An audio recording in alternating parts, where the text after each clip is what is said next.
3 காரியம் சொல்லுகிறேன். கடினமான உழைப்பு, கடினமான வேலை. ஒருவேளை நீங்கள் ஏற்றுக்கொள்ள உங்கள் மனம் ஒருவேளை ஒத்துக்கொள்ளாமல் இருக்கலாம்.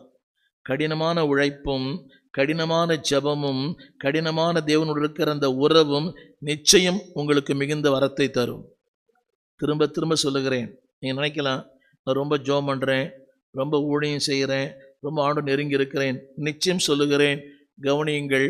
ஒரு எருதே, ஒரு காலையே மிகுந்த ஆசீர்வாதம் தர முடியுமானால் உங்கள் ஜெபங்கள் அதை விட ஆசீர்வாதத்தை தரும். திரும்ப திரும்ப அதில் மாற்று கருத்தே இல்லை. ஜெபிக்கிறேன், உபவாசிக்கிறேன், ஊழியம் பண்ணுறேன், எல்லாம் பண்ணுறீங்க. கவனிங்க, அதோட உழைப்பு.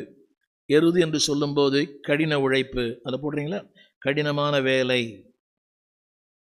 அது என்ன செய்ய தெரியுமா? என்ன செய்கிறது? ஆரம்பத்தில் சொன்னேன், கொத்துகிறது.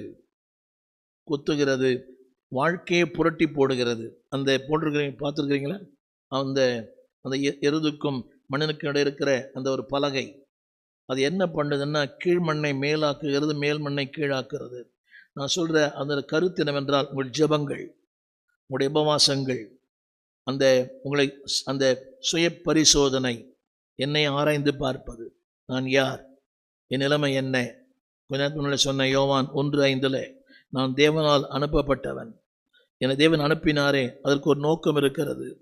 தேவன் அனுப்பினாரே, ஒரு குறிக்கோள் இருக்கிறது, ஒரு செல்ஃப் அனலைஸ். உங்களை நீங்களே பரிசோதித்து பார்க்கும்போது, திரும்ப சொல்லுகிறேன், அந்த வார்த்தை சொல்லுகிறது, மிகுந்த வரத்து உண்டு. இன்னொரு முறை படிக்கிறேன், கேளுங்கள். 4ஆம் வசனம், 4ஆம் வசனம், 4ஆம் வசனம். முதல் வார்த்தை வெறுமை. வெறுமை. ஏன் வெறுமை? ஆரம்பத்தில் சொன்னேன், அங்கே ஜெபம் இல்லை, உழைப்பு இல்லை, தியாகம் இல்லை, அர்ப்பணம் இல்லை, ஆழமான வாழ்க்கை இல்லை. உங்களுக்கு ஒன்று புரியுமா? உங்களுக்கு ஒன்று புரியுதா? உங்களுக்கு அந்த பலகை வெறும் பலகை இல்லை, அது பல வேலையை செய்யுது. ஆழமாய் போய் அது தேவையில்லாத குப்பையில் வெளியே கொட்டுது, தேவையில்லாத குப்பையை வெளியே கொட்டுது. அதை விட்டு அந்த பழைய ஏற்கனவே இருந்துச்சு பார்த்தீங்களா, அதெல்லாம் வெளியே கொட்டிடுது. அதை அப்போ தான் க்ளீன் பண்ணுறாங்க. அந்த வேலையைத்தான் ரூத் செய்தாள்.